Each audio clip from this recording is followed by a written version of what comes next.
Welcome, everybody, to another episode of Living Springs Retreat Live. I love hosting LSR Live. I'm Scott Ritsema, of course. Folks who've been joining us week after week on Wednesdays at 7 p.m. Eastern have really, I think, picked up a lot of new tips and information and philosophical understandings. If you watched our last week program with Dr. Sandoval, we're going to keep doing this. We know you guys are loving it. And today the topic is weight management. And I can't wait to introduce our guest to you. Her name is Jennifer White, and she is, to me, my go-to specialist on this topic, like top-notch, number one. And so I'll tell you more about her and her bio in a moment, but we're going to look at weight management and healthy cooking. So Jennifer comes to us from jenniferskitchen.com. And welcome again to our program. Our sponsor today, I hold in my hands one of my favorite cookbooks. It's Fast Cooking in a Slow Cooker. Actually happens to be put out by a mentor of Jennifer White, and we're going to tell you all about Jennifer White's cookbooks and recipes as well. But this one is by a cookbook author that has put out hundreds of thousands of cookbooks. I mean, these are beloved recipes, and it's that chilly time of year. It's becoming more chilly. I mean, cool, at least in the Northern Hemisphere. I realize there are many people around the world watching this who are heading into summer here, but please use that QR code to get your copy of that cookbook. It's maybe an early Christmas present or whatever, and use the discount code. The discount code, LIVE, L-I-V-E, for 20% off. And I think you'll enjoy those recipes, which are very much in line with the weight management philosophy you're about to hear in this program. So this is the perfect cookbook to talk about in the context of our Jennifer White interview. I'd like to introduce our guest. Jennifer White from jenniferskitchen.com is a weight loss consultant with 25 years experience and a passion for helping others and making a difference. She's a frequent guest on local as well as international radio and television, including First Light TV in New Zealand. And her delicious, and I speak from experience on this, my family has not only eaten the food from the recipes in her cookbooks and her websites, but actually been able to eat together. So maybe most importantly, Jennifer and her beloved family are good friends of the Ritsema family. She's been featured in Better Homes and Gardens and a magazine, and Vegan Food and Living magazine, and of course across the web. So Jennifer, thank you for coming on LSR Live to talk about healthy cooking, what you do for folks, and of course the important topic of weight management, which I want to start with a question on that very topic. I want to know how you got into doing this work and helping people with their weight loss journeys, and part of your story that could really give people an understanding of your heart for people on this topic. Absolutely. But first, it is my pleasure to be here. Thank you for having me, and definitely even more of a pleasure to be good friends with the Ritsema family. Wow, how I got into this. I grew up in a family that in which most of them were obese. My grandmother weighed probably at least 400 pounds, and the rest of my family very obese as well, with few exceptions.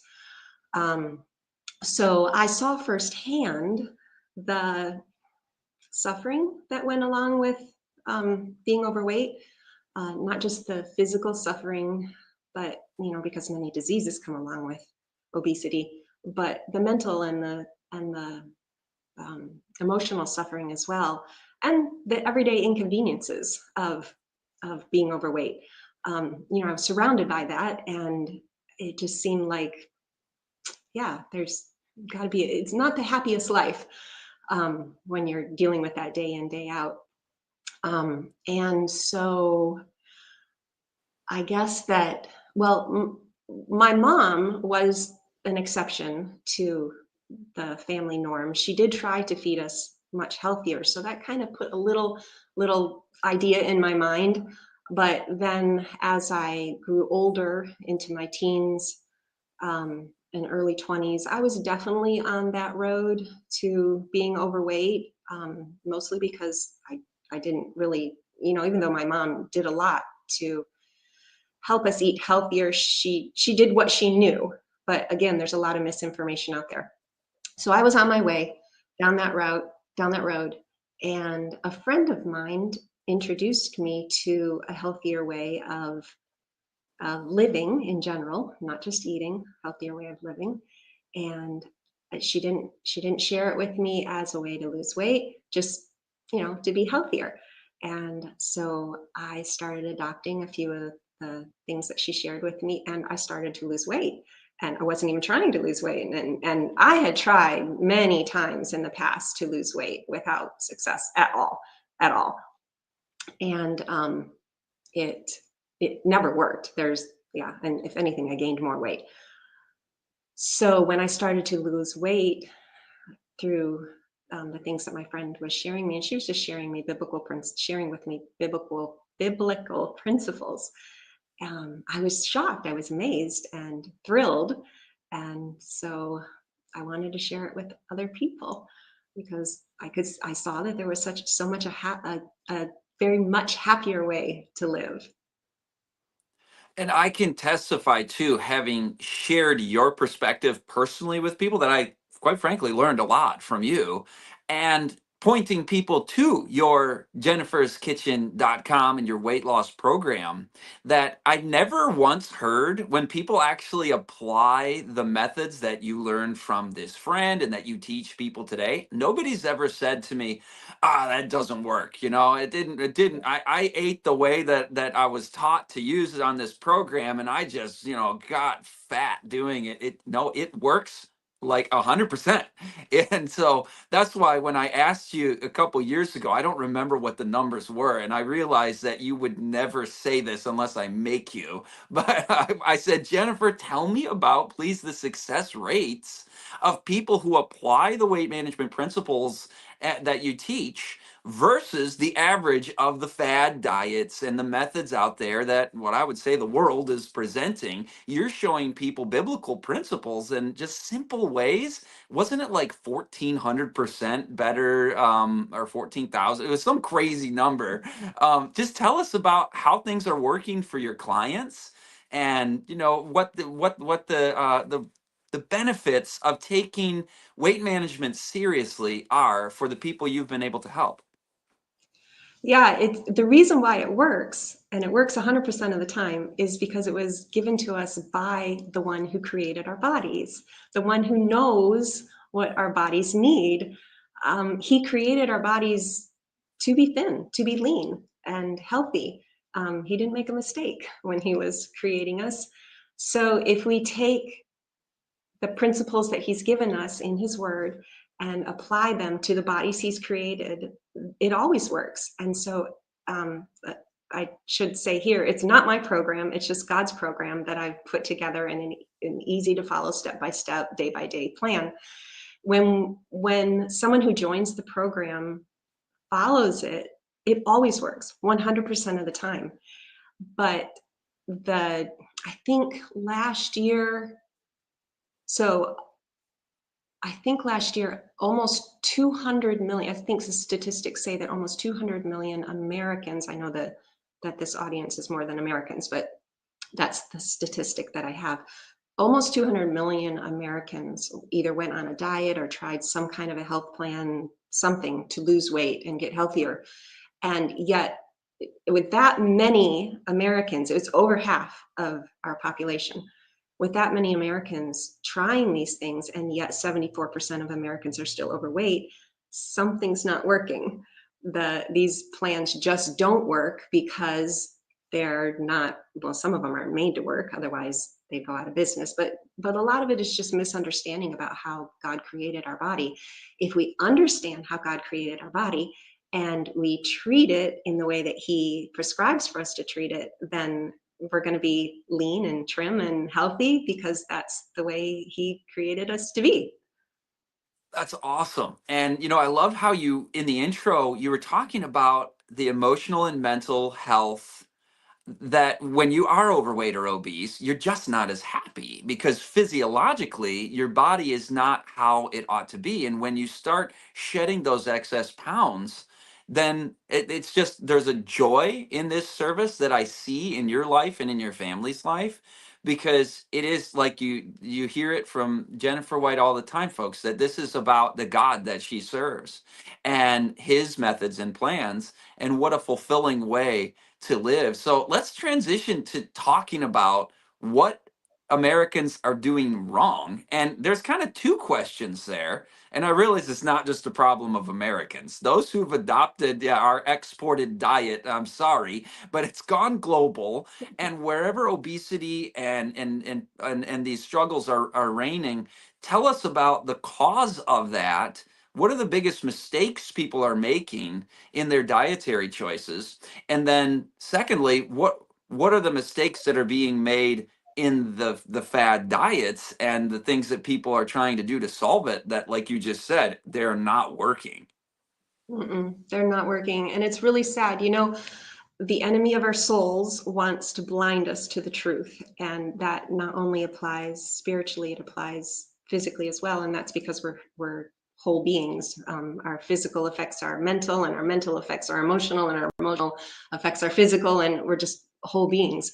And he wants to blind us to what the perfect and simple truth of God is. And so we've got so much information out there, just an incredible amount of information. There's far more misinformation than there is truth. It's really difficult to find anything that's 100% pure truth from the internet, at least, let alone, Instagram. I mean, all across the board. So we've got, people are looking for a quick fix. That's what it is. They want a cleanse, a smoothie, a pill, a powder, a drink, something, a quick fix, but it doesn't exist. There is no quick, easy fix, even though God's ways are very simple and very practical. It doesn't come in a smoothie or a cleanser or any of these things. And the misinformation in advertising is terrible. Coconut sugar is still sugar, and coconut oil is still is highly refined and highly processed, and there's no such thing as unrefined oil. I see this all the time. This is made with unrefined oil. There's no such thing as unrefined oil. It's made with unrefined sugar. There's no such thing as unrefined sugar. If it's unrefined, it's still the whole big sugar cane, and nobody mixes a whole big sugar cane into their cookies. The raw sweet potato brownies, it's still junk food. It's just because it's raw and it has sweet potatoes in it doesn't mean it's good for you. The protein bars are the worst. They're just glorified candy bars. It's just misinformation. It's just wrong, and it's sad because people try to. What I really love about Oreos and Snicker bars? You want to know what I really love about Oreo cookies and Snickers candy bars is that they don't pretend to be health food. If you're eating an Oreo cookie, you're eating something unhealthy. If you're eating a Snickers bar, you're eating junk food. But when you drink this special, supposedly healthy drink that'll help you lose weight, and you think it's going to help you lose weight, and you think it's going to make you healthy, it's just a lie. And then these people who are using these products that supposedly will help you be healthier and help you lose weight, they don't lose weight and they don't get healthy. And then it's hugely disappointing for them. And then they think, I failed and I can't lose weight, and they're discouraged, and that's just not fair. It just breaks my heart, because none of that's true. It's not their fault. They can be healthy and they can lose weight. Another bit of information that people fall for that can be really discouraging is that you have to work out at the gym for 2 hours a day in order to lose weight. And while exercise has a number of wonderful benefits, it isn't necessary to go to the gym and work out until you're ready to drop in order to lose weight. It takes over an hour, I think, to work off just one donut, and that just is impractical. People don't have time to do that. And so they think that if they can't work out, then there's no way they can lose weight. I've had people on my program. I had one woman who broke her leg the second day she was on my program. She sat around in bed for 2 months, and on my program, she lost weight because exercise, while it is very valuable and important, it is not an absolute part of weight loss. If you give your body the food that it needs and other factors, which I include in my program as well, then you'll lose weight even if you're not sweating at the gym 3 hours a day or 10 hours a week, or even 1 hour a week isn't necessary. Just a nice walk after a meal is plenty. I've had people in my program, people who joined my program who were in a lot of pain because they were overweight. They had a lot of joint pain, and so they couldn't exercise, but they still lost weight. And because they lost weight, they felt great, and so they started exercising. Which, I'm not discouraging exercise, but I don't want that to be a roadblock, a hurdle that people have to get over to, uh, get over in order to lose weight. It isn't necessary. It would be much better to spend that hour instead of being on the treadmill. It'd be much better for them to use that hour to cook some healthy food for the week ahead, and you'll have much more success with your weight loss if you do that. And that's totally liberating, isn't it? That you're not chained to that routine, where it frees up some time, and you should be going for a walk, right? A morning walk, a little walk after a meal for digestion. But I learned that from you, that walking is actually about the best exercise there is. And I did the math once, because I was kind of like addicted to some of the things that you're talking about with sugar, and like the vegan ice creams, where it's like, this is the healthy option. And it's a bunch of high calorie dense, low fiber, no fiber hardly. And I'm like, okay, if I eat that, now I have to go on a 9 mile jog in order to get the ice cream paid off. And what silliness that is. So I gave that up. I said goodbye to that. And you just feel freed when and what I want you to talk about now, Jennifer, is please, on your program, by the way, which is virtually the same kind of dietary approach that people who go to Living Springs Retreat experience. It's plant food diet, high fiber, whole plant foods. And what I think is the best thing about your program is you don't have to go hungry, right? And talk a little bit about that. How is it possible that you can lose weight while also getting enough to eat and not going hungry? Yeah, it's actually multifaceted. The first thing that we attribute it to is that it's got a lot of fiber, which keeps you satisfied for a long time. But there's way more to it than that. One of the key factors of this program that most programs don't have is that we take out the appetite stimulants. There are a lot of ingredients, foods in even so-called healthy diets that actually stimulate your appetite, make you more hungry, and prevent those appetite suppression hormones from kicking in. So we take those out, and you don't miss them. They're just ingredients here and there that we replace with other good tasting things that don't stimulate your appetite.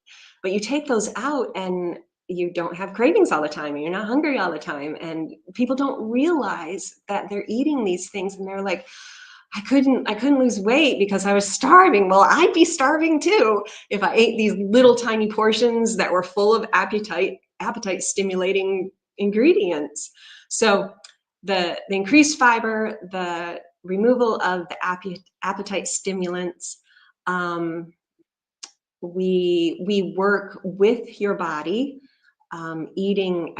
work with the circadian rhythm and so forth, so that we are cooperating with how your body functions, so that you're not swimming upstream the whole time. We don't count calories. We teach how to know when you're full, and stop when you're satisfied, and eat when you need to eat. Water is it's such a simple thing, but it's a really key in stimulating the appetite hormones, that the suppression ones, and everything at the right time, and so forth. Um, yeah, there's a lot of different factors and exercise, of course, it does help with appetite as well. And again, I'm definitely not anti-exercise. Just don't want it, just want it to be in the right place in the program. But yeah, people don't go hungry. They eat as much as they want. I just recently had a member of my program contact me and said, I'm really concerned because I've been on this program 14 days and I've lost over 14 pounds. Is this a little too fast to lose? And it's okay, but it was a little bit fast. And so we realized that she was eating these tiny portions because she had been on a diet for years and years and years and years and years and was used to eating these little tiny portions, the poor girl. And she wasn't losing weight, so she assumed she was still eating too much. So we realized that she probably just needed to eat a little bit more, and things leveled off for her, and it all worked out great. But yeah, there's no need to go hungry. It's unnecessary torture. That has got to be the best thing about your program, because I mean, I think most listeners, when they think weight management, like, okay, let's listen to this interview, let's see where Jennifer White at jenniferskitchen.com is coming from, because I hear this, I hear that, and I think what people assume is that baked into the cake of every single weight management philosophy, approach, program is, I'm gonna have to be restricting calories, and I'm going to have to be a little hungry or not quite get enough to eat, because that's just how it works. And it almost sounds too good to be true, I think, to an appropriately skeptical society that's been heavily marketed to by nonsense. It's almost impossible sounding. But you said you've got 100% success. I mean, everybody who applies the program, it works.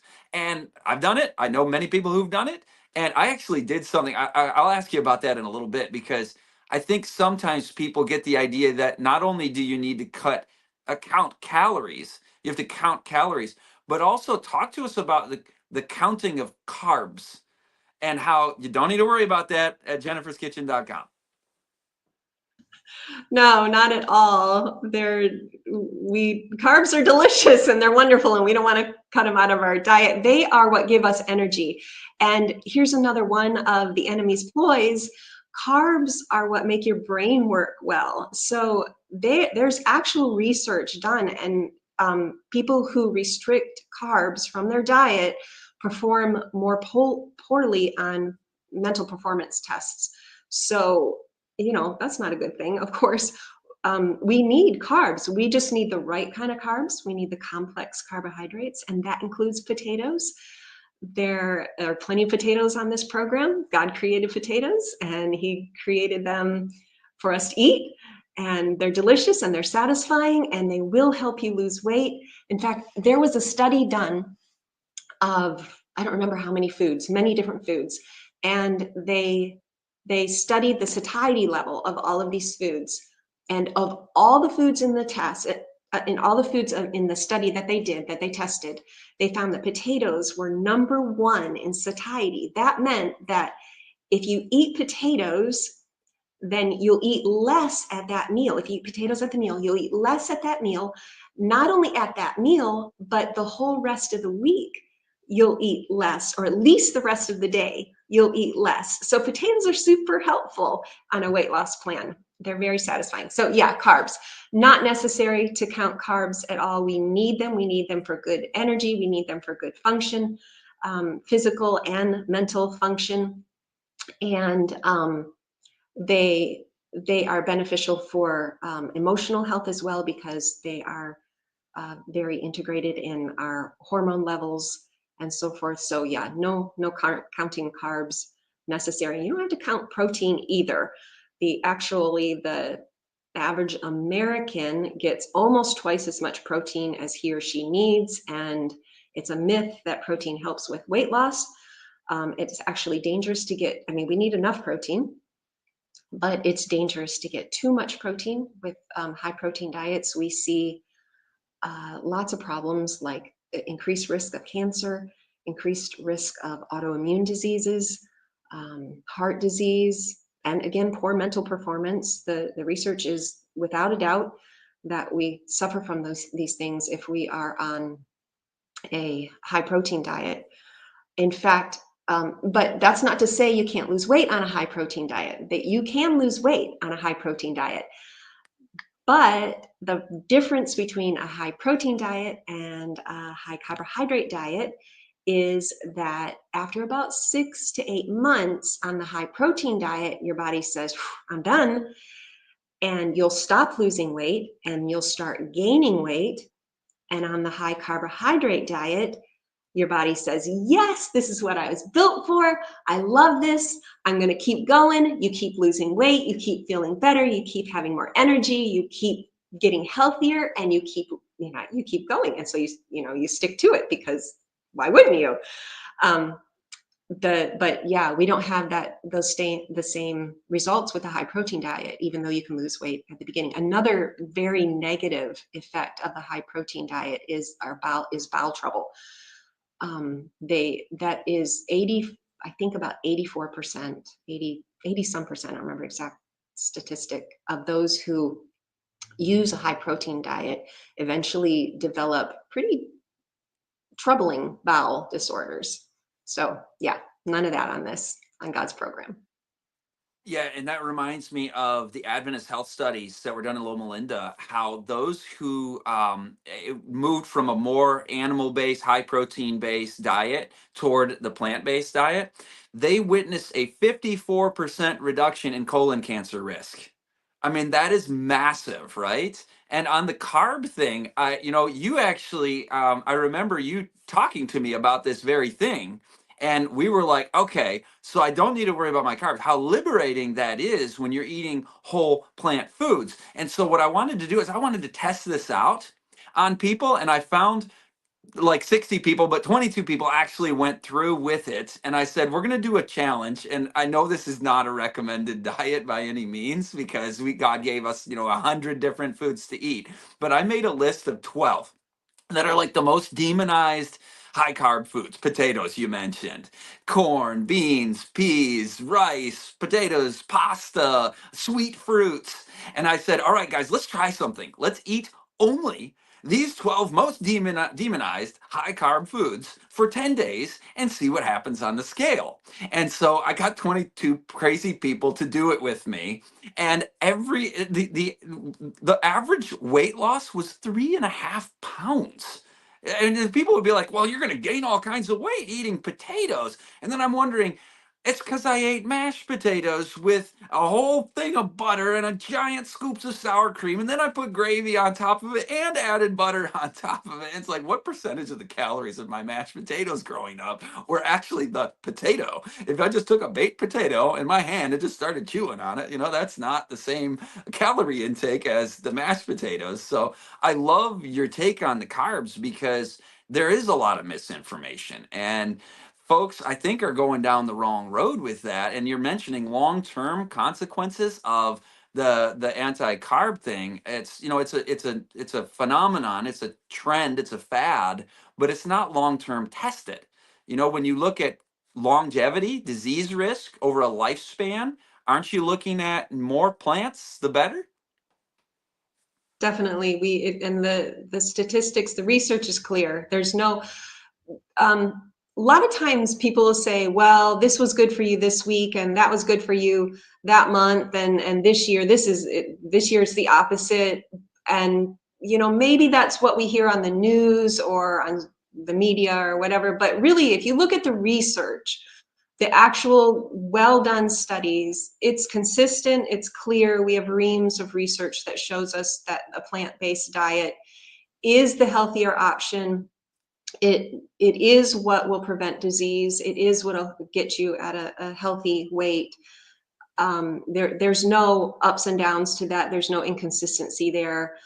Potatoes have always been good for you, and they were good for you 100 years ago. They were good for you 20 years ago, and they're still good for you today. These things aren't changing. The reason why we think there's this fluctuation is just because of the media and things that you hear on the media. Yeah, absolutely. And I remember hearing also that we got a little bit of an echo there, Jeremy. I wonder if you would. Yeah, awesome. Thank you. You ever, listener, you've probably heard of the blue zones. I think you've probably heard me mention them on LSR Live. I know Jennifer knows about the blue zones. And they studied populations of people who were the longest living people in the world. And they wanted to see how do they live and how do they succeed like this. And this isn't potatoes, but this is sweet potatoes. The traditional Okinawan diet, he knows exactly what I'm saying. He knows it's 2/3 of their diet was sweet potatoes, and they're some of the longest living people on earth on these high carbs. In fact, all of the blue zones, they are all subsisting. The majority of their calories are carbohydrates. And again, it's complex carbohydrates, right, Jennifer? I mean, name some things, name some bad carbs that we want to stay away from, but they're living 50 to 80% of their calories. 80%, up to 80% of their calories are from carbohydrates, and they're thriving and they're winning. They are the longest living people in the world. But what are we doing wrong with our carbs in the West? Right. Carbs are, it's a big, what am I trying to say? Category, big category. There are the complex carbohydrates, and then there are the refined carbohydrates. So brown rice is excellent for you. You can be healthy and lean on brown rice, but when we refine the brown rice, make it into white rice, then it's not that good for us anymore. Same with uh, whole wheat bread. Yeah, you can eat bread on a healthy diet and you can lose weight. Bread's not bad as long as it's whole grain. But when we make white flour out of that whole wheat and eat white bread, then that might cause some weight gain. Same with I mentioned before, the sugar cane. When we refine the sugar cane and we get sugar, then that's a very refined carbohydrate, one that we want to stay away from. And even a refined carbohydrate that people don't think about very often is juice. Apples are an excellent weight loss food, as are oranges and grapes, but you can have apple juice, orange juice, and grape juice, and those are refined. We've removed much of the nutrients from the original fruit, the original whole fruit. We've removed all of the fiber, which is is a key nutrient in weight loss, and we end up with a very refined product that can cause weight gain. So this isn't to say that you can never eat any of those things. And I meant to say that before, and I mentioned the protein bars and what else did I mention? The coconut oil and the coconut sugar and so forth. It doesn't mean that we can't eat any of these things, can't drink any orange juice, or can't eat any sugar or any white flour or what have you. But we need to understand that these are refined carbohydrates. They are not going to help with weight loss, and they're not going to help with good health. We need to go into it with our eyes open, knowing what we're eating and the effect it has on our body, so that we can make good decisions. And that's what I was saying. It's the misinformation that is making weight loss so difficult. It isn't that you ate some white rice the other day that's making weight loss difficult. It's the misinformation. If you don't know that it's bad or going to contribute to weight gain, then you're not going to be careful with how much you consume. And so then we'll see the results from that. So those are some examples. Yeah, the white rice, the sugar, the white flour. And when I say sugar, I mean all types of sugar: the turbinado sugar, the muscadova sugar, what else? The coconut sugar, raw sugar, unrefined sugar, which is a misnomer. All of those are refined carbs. Well, tell us about some awesome foods in the Jennifer's Kitchen program, which is, I know, the foods God made for us, but that you've organized. And tell us like your 10 to 12 biggest winners that people should really, build their meals around. And while you're talking about that, can you give us a little teaser of a couple favorite recipes that people who are in your program like to enjoy?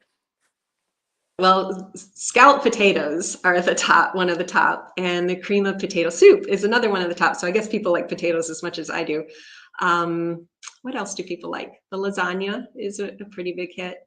Um,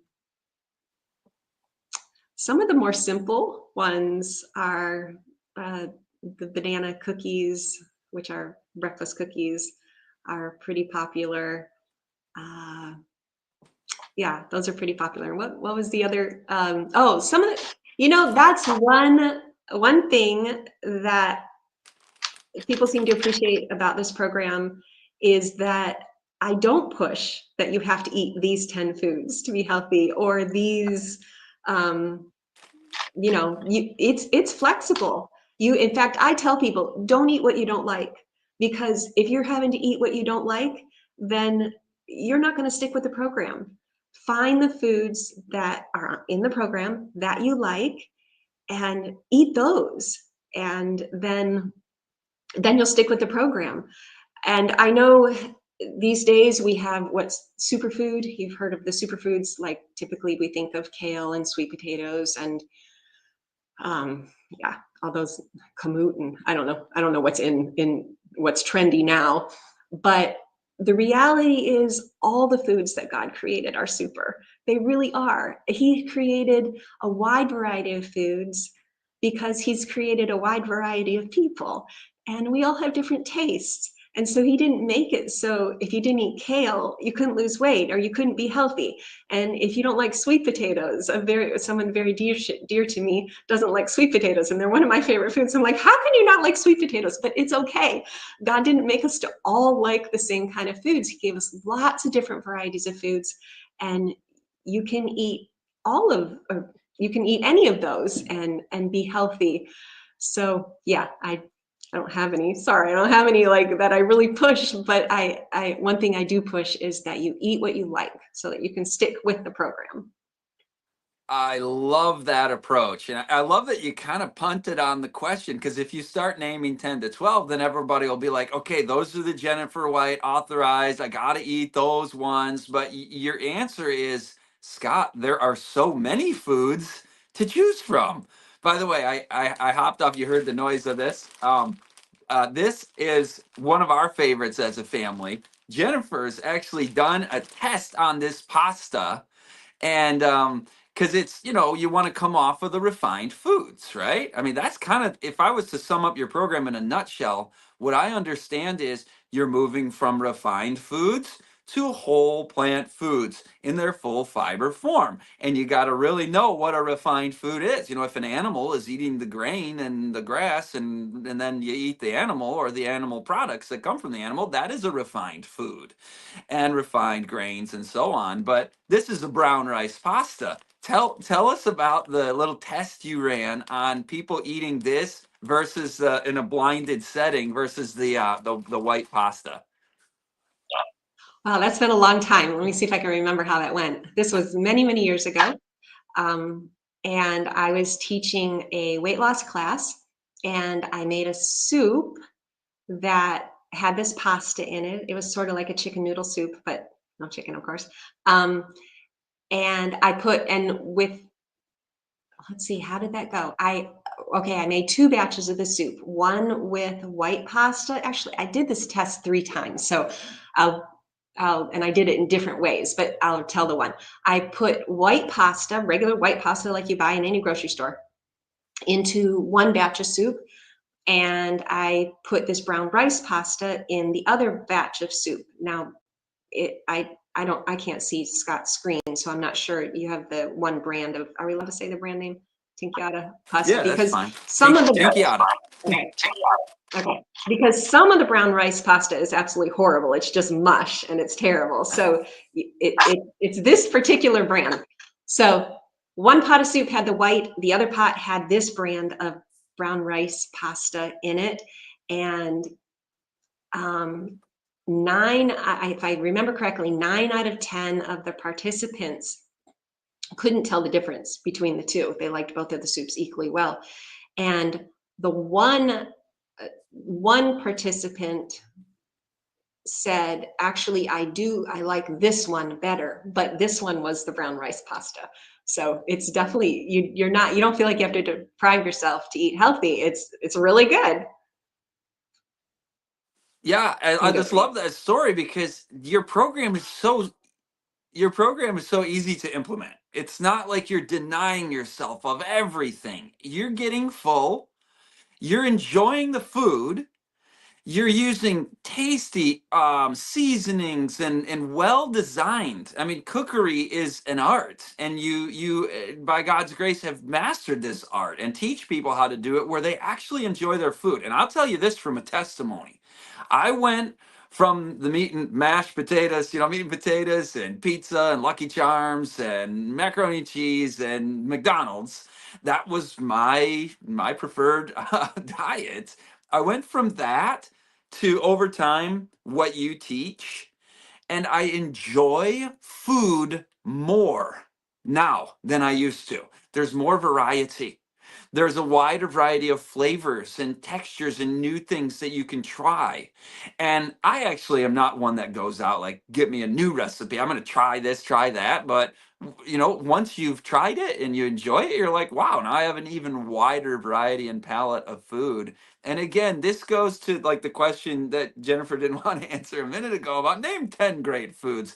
Well, how about name every fruit, every vegetable, every whole grain, nuts and seeds, legumes, beans, lentils, chickpeas. I mean, you can just fill your whole list. I did a video a little while ago called the 28 fundamental foods, and I couldn't even narrow it down to 28 of the best foods, making sure you're getting your nutrients. And I like that you don't have to eat enormous quantities of kale. And like, I don't actually like salads that much. I'll eat a salad, but do people succeed with with your program? Not like make sure you only have a salad. Oh yeah, we don't. I mean, I don't really even like salad that much either. Um, yeah, most.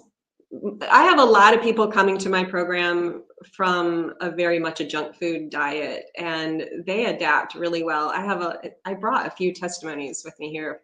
I could read some of them. They it, they are amazed. A lot of people come into the program thinking, I don't know if I'm going to be able to do this, because I don't hide what it's about. It's plant-based and it's healthy. There's nothing magical about it, except that it works. And so they come to the program with a little bit of hesitancy, and they're almost always telling me how amazed they are that the food how much they enjoy the food. But that really goes back to my philosophy. It does mean no good to get you on my program so that you can try food that you don't like so you can quit. That's just a waste of time. It's a waste of my time. It's a waste of yours. I'm going to make sure that you're eating food that you like so that you'll stick with the program so that you can lose the weight. Could you read some of those testimonies? Actually, get them ready. Get the testimonies ready. I've got a testimony here as well that because I was carrying your DVD years ago. You remember that thing called a DVD? I said, Jennifer, your program is awesome. I got to put this out there. So and I got this feedback from this lady that said, hi, Jennifer. I bought your DVD from Scott Ritsema. And if folks are like, how do I find the DVD? Just go to jenniferskitchen.com. It's not DVDs, it's an online program. But she says, let me officially say, this is the best purchase ever, in all caps with periods behind it. I love it. It is very well done, and everything you say just resonates with me. I feel like you understand. I've been on my fair share of diets, and this is the first one that works for me. You have a beautiful way of making everything so simple and clear and easy to follow. I love the food. I love that I can go back and review the videos anytime I need to. I love the meal plan. I love the tips you give to make this actually work. And did I say I love the food? I'm down 14 pounds and still losing. I feel like I'm 20 again. One of the benefits from your program I didn't expect. And I had sleep apnea for many years, and now it's gone. You got hundreds and hundreds like that, I realize. And she mentioned tips. Remind me to ask you for some of the kind of unique tips. I think you've done some innovating to God's glory and by His grace. But I just want to remember not to forget about that. But I want to hear your testimonials that you brought. It makes me cry because I really do care and I really want these people to succeed. That was, yeah, and that was a while back. If she got your DVD, we've made even more improvements to the program based on feedback. One of the improvements we've made, if anybody watching was a member a long time ago, one of the improvements that we've made is somebody went through the program and they loved it. It was great. But they said, but I need baby steps. I need you to take my hand and walk me through slowly. And so we've done that. We've done baby steps day by day. Today you do this, and the next day you do that, and the next day you do that, and it just walks you through step by step, one by one, and people find it even easier to follow now. Anyway, okay, a testimony. Wow. Let's see, I'll just start with this one because it's quite relatable. She said, I began putting on weight after I had children.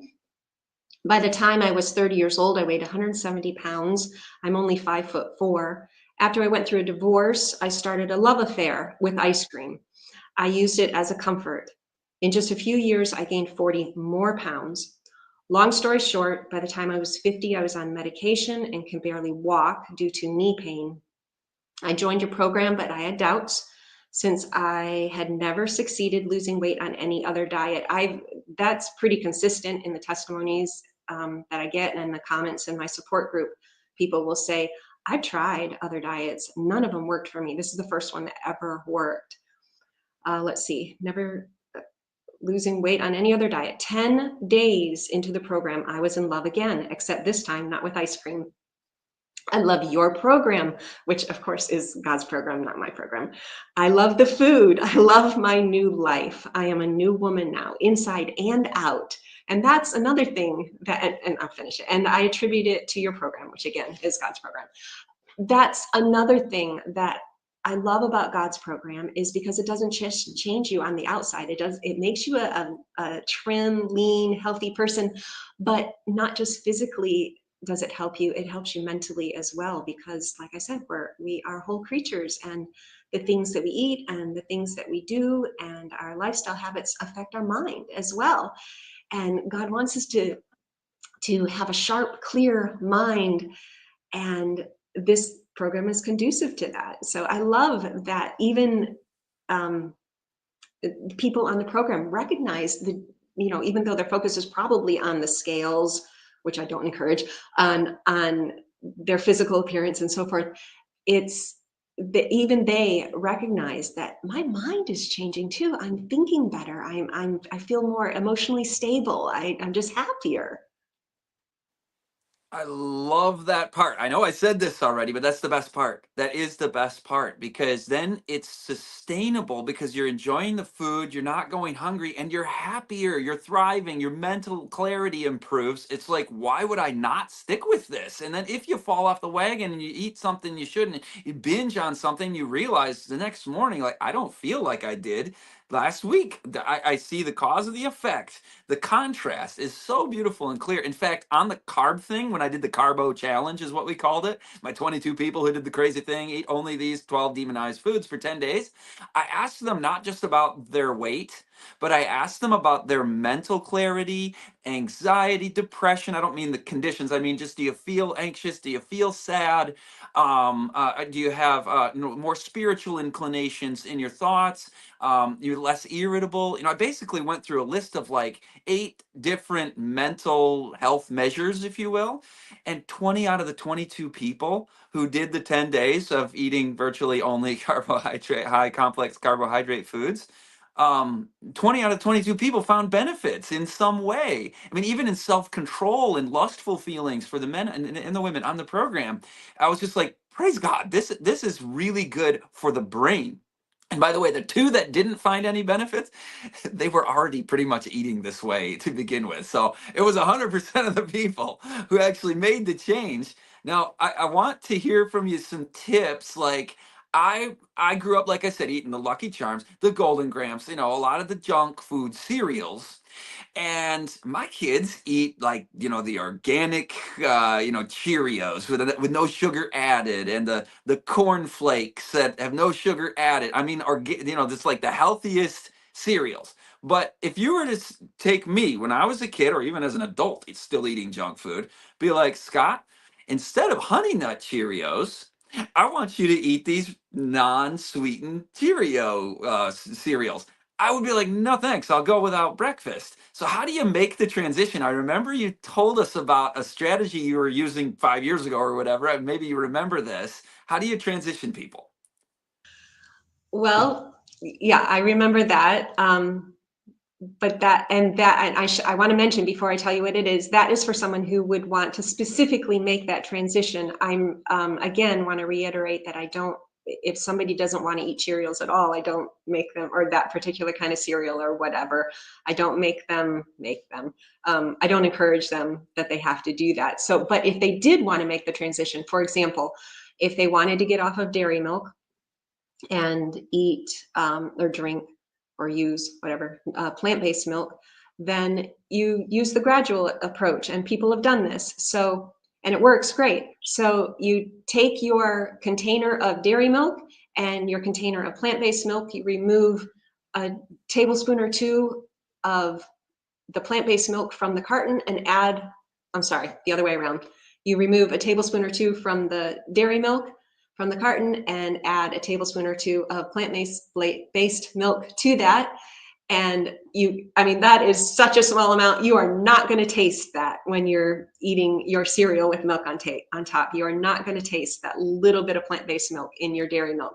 But the next time you buy it, you do a little bit more. And the next time you buy it, you do a little bit more. And your taste buds actually adjust very well if you do it in that gradual manner. And pretty soon you'll be, your dairy milk carton will be nearly full of plant-based milk if you keep doing that switching back and or replacement, and you won't notice it because you did it so gradually, and it works. I've had many people on the program do that with the milk. They've done it with brown rice, white rice, replacing a little bit of the white rice with brown rice, and pasta, different things like that. It's the gradual approach. It works great. Yeah, the example I remember you using back then was, the box, or have a bin there of your Honey Nut Cheerios, and remove 5% of it or whatever, and put the regular in. Over time, it becomes a bin of non-sweetened. But yeah, you mentioned all those examples. I didn't even think about doing that kind of approach with a number of foods that are hard to transition. If you're used to 2% dairy cow milk off of the grocery store shelf, you would have handed me, almond milk or something like that, I've been like, that's no, I can't do that. But yeah, slowly, that's a smart approach. Do you have any other tips and tricks that you can give us? Not like that, but just anything that helps people actually succeed at making a pretty dramatic life change. We know the benefits are there. We know it's enjoyable once you get over the hump, but the first days of this are not easy. How do you help people through that? Well, I have two approaches. One is the cold turkey approach and one's the gradual approach. And I talk about that at the very beginning of my program, that you need to choose what works best for you, because some people work better with the cold turkey approach. They're either all in or they're not in. And that just works better for some people. But for me and many other people, a gradual approach works better. And so, yeah, we do that. We do the um, I approach it from a way replacing it with something better, instead of removing something and feeling deprived. We put something that they like better. Try this recipe, see if you like that better. If you like that better, then eat that instead. And that way, if you like it better, you're not going to miss it. And you're not going to miss what you removed from your diet. And we do that here and there, little by little, kind of feel it out, figure out what works best for them, so that they're only eating foods that they really like, and then they're not missing foods that are bad for them, that are damaging to their health and causing weight gain, because we've replaced it with something better, um, the yeah, yeah. I was going to give an example. I don't remember all the details too. Anyway, yeah, it works great to do it that way, to do the gradual approach. How do folks, I want you to be able to just put, waiting for the echo to, there we go. I want you to be able to share more about your principles, but just right now, how do people practically sign up for your program, and what can they expect if they're going to be a part of the Jennifer's Kitchen community? What is involved with that? And I believe we have the QR code that can send people right over to jenniferskitchen.com, or you just type in the URL. What do people experience who join Jennifer's Kitchen? Hold on just a second. We got to unmute Jennifer there, Jeremy. He's on the ball. There we go. If you go to jenniferskitchen.com, up at the top, if you're on a laptop, or in the navigation menu, if you're on the phone, you click on weight loss program and you sign up, and you'll get an email that is your first step walking you through the program. I don't just let you sign up and leave you hanging. I walk you through step by step by step. And for the first 14 days, you are given a video to watch each day. And the video, again, it walks you through step by step what to do today, what to do tomorrow, the gradual approach.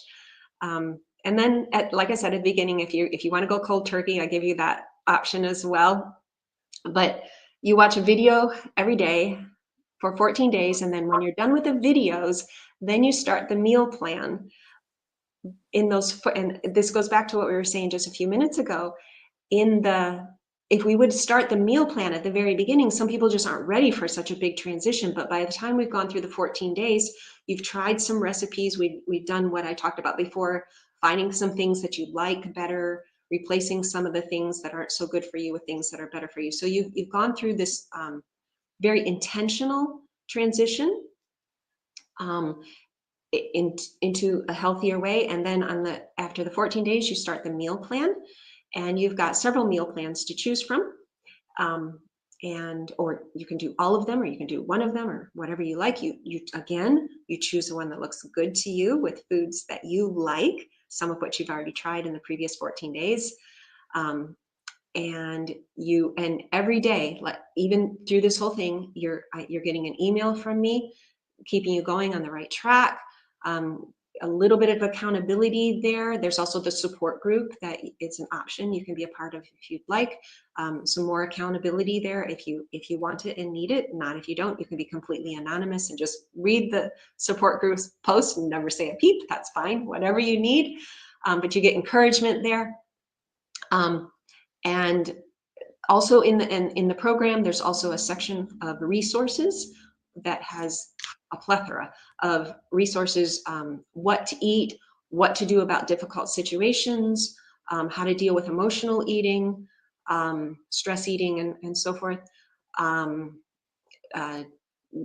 grocery lists, and how to shop at the grocery store. Anything that you need help with. If it's not there, tell me and I'll get it there. I think we're pretty comprehensive when we've been doing this for a while now, and every time I get feedback, I try to improve the program, and we cover just about every question there is in every situation that there is. So yeah, you have the videos, the support group, the meal plan, grocery lists that you can download, and the resources, and frequently asked questions and things like that. So you have it all there available to you in your membership. And then the membership is 6 months long. And if you want to renew at the end of 6 months, you can. I've had people tell me, I lost all the weight that I wanted to lose, but I just renewed anyway because it was so much fun and I just enjoyed it so much. So yeah, a lot of people renew for just because they enjoy it. Absolutely. Well, can you give us a little bit of wisdom on how to succeed at the grocery store? Where do you go? What do you look for? Labels on food. I know that's a dangerous place, the grocery store. How do your clients succeed? What do you teach them about how to do that smartly and well? Well, there is a whole section in my program about how to read labels without wasting a bunch of time, and that will greatly help.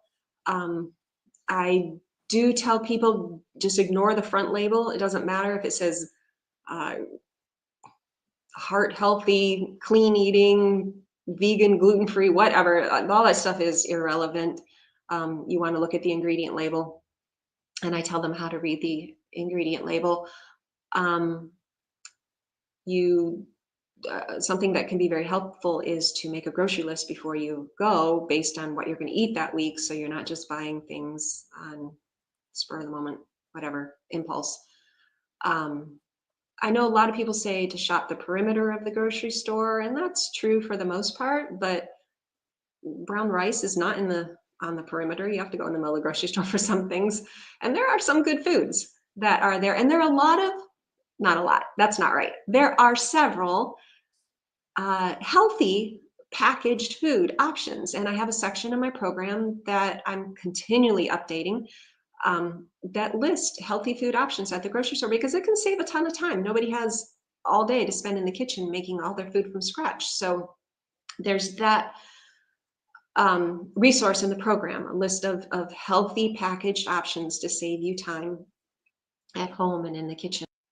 But yeah, if you stick to uh, if you get your information from the Bible and not the internet of what to eat, and then you make a grocery list based on that, having a few recipes up your sleeve, knowing what you're going to eat that week, just go to the grocery store, get the items that you need, make sure you check the ingredient labels, ignore the front label. You're off to a pretty good start. I like that approach. Now, do you often get people who are hesitant to give this a try because they're going, well, if I'm not going to eat this, and this, then I'm going to end up deficient in protein? You talked a little bit about that already. How are we knowing we're getting enough protein, but also zinc and iron and calcium? Can you talk about those? There's some of the objections you'll hear that I've heard to a whole plant food approach that LSR and Jennifer's Kitchen and many of our friends are succeeding with. How's the blood work of people on this program, and what are the foods you're making sure you incorporate to have enough of those nutrients that the critics would say you're going to end up deficient on? Yeah. So when God created us and created our diet, He knew what He was doing. He was not an amateur at this. And He gave us everything that we needed. So we really don't have to be worried. But if people are concerned, there's a lot of research available on the program, and I'm happy to send it, that shows that this program, which is based on whole foods, is far from deficient. It gives you more than any diet that includes meat, or any animal products gives you, because it's based on, or because it works with your body, gives your body what it needs. You're getting your food firsthand and not secondhand, so you're getting it straight from the source instead of getting it recycled through the cow or whatever. So it does supply all the needs, and the research is, like I said before, the research is really clear. It's very, we have research for, I don't know, over 100 years, almost 100 years, that has consistently shown the same thing, that this diet provides everything that your body needs, and more, because it's based on um, the diet that God prescribed for human beings. And in the program, I do talk about how to make sure that you get enough of the various nutrients. But God put a lot of safety mechanisms in our body, so that if we are eating healthy whole foods, that we can easily get what we need. You don't, you could totally eliminate many foods from the diet and still get what you need, because God has put the same nutrients that were in those foods in other foods. Um, and your body has, just for one example, your body has amazing protein or amino acid recycling system, that it reuses amino acids to make sure that you don't run low at any time. If you're not eating junk food and you're eating a whole food plant-based diet, it is almost impossible to not get all the nutrients that your body needs. That that reduces the anxiety of many. Like almost impossible to not get all the nutrients that you need if you're getting enough to eat. I mean, if you like are starving yourself, of course that's a different story. But isn't protein deficiency is just another way of saying starvation, right? So, the potato has the proper amount of protein for the human body, and you get all the. Aren't there 9 essential amino acids, and you get all of those from plants. Every single amino acid that the body can't produce is actually in the plants to begin with, and the animals just produce it in their bodies, and we get it from them, and then it has to be broken down. The complete protein has to be broken down into its amino acid subparts in order for you to assimilate them anyway. So it just makes an extra step there that's not necessary, and that brings other risks. So I really appreciate your perspective on that it's not something you really need to focus on all that much. You eat the nutritious, healthy foods in their whole food form and of a variety of colors, and just enjoy it, and you're going to be fine. That's your program is so relaxing. Like I think a lot of people are stressed about their diet, and that causes health problems when you're stressed. So I really like that. Um, there was something else that was coming to mind about. Do you have anything more to say about nutrients? What you're saying about protein is absolutely correct. A lot of people have the misconception that plant protein is an incomplete protein. And I have a whole section on my website about how that's just a myth. It was a myth that was started by an author of a book who was trying to end world hunger. And even she later on recognized that it was an error and came back and apologized for making a bunch of neurotic vegetarians or something like that. She's wording like that. All plants have, I'm sorry, not fruit, all plants other than fruit have all the amino acids that we need. So we just need to eat a variety of plants and we'll get all of the amino acids that we need. There's no need to protein combined. And plant protein is definitely not inferior protein at all. It's the kind of protein that will keep your heart healthy, will keep your body energized, will keep your mind running clearly. It's definitely not an inferior protein. It's a superior protein.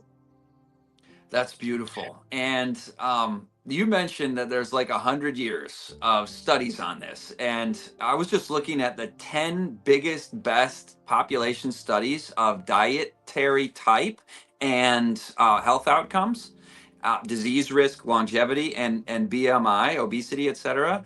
Jeremy, could you bring up that graphic that I just want to throw out there for people to see? It's from the Adventist Health Studies in Loma Linda, California. This is one of those blue zones, and they looked at people by diet type. And I don't like the word vegan because the word vegan doesn't tell you anything about what you are eating. You could be eating Oreos and soda and French fries, and it's vegan. But these particular vegans must have been eating some healthy food, like the Jennifer's Kitchen program, because they're the only group of the 5 dietary types that you see on the screen who are not overweight. And these are all Seventh day Adventists. So these are people who don't smoke, don't drink. They observe Sabbath, Seventh day Sabbath rest, and have lower stress then in so doing. So they're a pretty healthy population. But the meat eaters among the Seventh day Adventists are the ones that are the heaviest. And then on down. So you can see this when Jennifer says there's research on this, that this is the healthiest, not just for weight management, but for, I mean, you get like 20 to 30% reduction in disease risk as you move from the one side of the more animal-based foods to the plant-based foods. So I just wanted to back up a little bit what Jennifer was saying there, but I think it's time to close and just thank all of our viewers for being a part of this. And I want to just let Jennifer share any last thoughts, feelings, comments to leave with the LSR community as we wrap up here. I suppose what I would say is that God created you to be healthy and your body wants to be healthy. And so if you're struggling with weight or any other health issue, know that you were created to be thin and trim and healthy. And if we just cooperate, ignore what you see anywhere, go to straight to the source, what the creator gave his creation, and know that if we follow his ways, we will be abundantly blessed with health. He's not trying to make us miserable. He's trying to make us happy and healthy, and his ways are just beautiful. Amen. I love that. Well, as we close, I just want to thank Jennifer White of Jennifer's Kitchen .com for being a part of this very important journey with a wonderful community of people who I've really appreciated. Our listeners, our viewers, and you guys are the ones that share this type of content that really are able to pay it forward, to be like Dr. Sandoval taught, that we are a channel of the good that we receive from our God. We can pass that on in the law of life. So thanks to our producer, Christian Digital Network. From likes to lives changed. Please scan that QR code, subscribe to the CDN YouTube channel, and then don't forget our sponsor as well, the Slow Cooker and the Fast Cooking and the Slow Cooker Cookbook. I think you'll really enjoy that in the cool season that's coming up for most of us. So that one, of course, can be scanned on a separate QR code as well. And we're going to resume this next week, as always. Same time, same place. We'll be seeing you guys on Wednesday, 7 p.m. Eastern. And I believe we have a little, yeah, here it comes. It is Dr. Wes Youngberg. He's going to join us to talk about cognitive health. So that'll be 7 p.m. We'll talk about, and what he says, by the way, is profound. He says that this is not just for the senior citizens. He says in his practice, he's an MD, he's recognizing that in the research, that in our 30s, we already need to be taking the cognitive health question seriously. That it's being manifest in our 30s. I mean, all of the seeds of this are being planted in childhood and in our 20s as well. But you're going to hear some amazing things from Dr. Wes Youngberg. I can't wait to see you all next time. So I'm Scott Ritsema with LSR Live, and God's blessings to each one of you.